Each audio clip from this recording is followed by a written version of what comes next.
Smiling, laughing, taking selfies, not knowing the legal hammer that was about to come down on him. These are the last photos and video of Sean Combs in New York right before he was arrested and charged with stomach-churning crimes, a case his attorney insists Diddy will win. He's going to fight this with all of his energy and all of his might. Combs faced a judge inside this federal courthouse in New York just hours after authorities laid out their case in a shocking 14-page indictment. Kim, how you doing this morning? We were there as some of Diddy's kids arrived. Combs pleaded not guilty in court.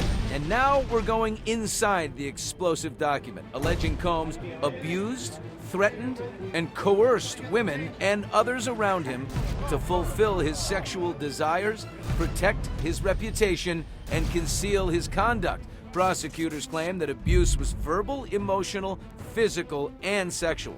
Combs can be seen grabbing Ventura and throwing her to the ground. The indictment specifically references this surveillance footage uncovered by CNN showing Combs assaulting his then-girlfriend Cassie Ventura. In 2016, he offered this apology just days later. My behavior on that video is inexcusable. And the legal papers mirror multiple lawsuits filed against Diddy in the past year, accusing him of engaging in prostitution, narcotics offenses, kidnapping, arson, bribery, and obstruction of justice. Diddy had also been seen in Central Park just hours before his arrest. He had arrived in New York a couple of weeks ago, specifically expecting the indictment would be handed down. He came here to surrender at a time agreeable to the U.S. Attorney's Office, and then they arrested him last night. The court papers also reveal new details about the raids carried out in March. One here at his home in California, the other in Florida.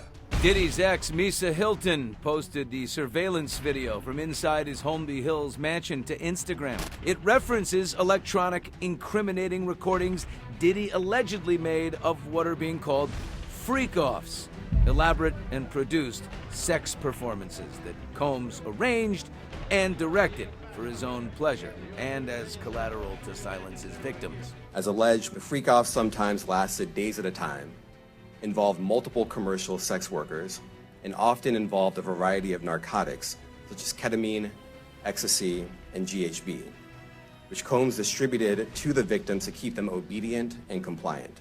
Thousands of items used in those freak-offs were seized in those military-style coast-to-coast raids. I won't permit it, I won't acquit it, I want to fight you. It could cost the billionaire hip-hop mogul everything. He faces life in prison, and prosecutors are asking for him to forfeit any property or assets used in the commission of these alleged crimes. He could also face additional charges. Prosecutors showed pictures of the weapons and ammunition taken during the raids, including a drum magazine and AR-15s. We are committed to bringing justice to everyone who's been victimized by the defendant. I expect a long battle with a good result for Mr. Combs.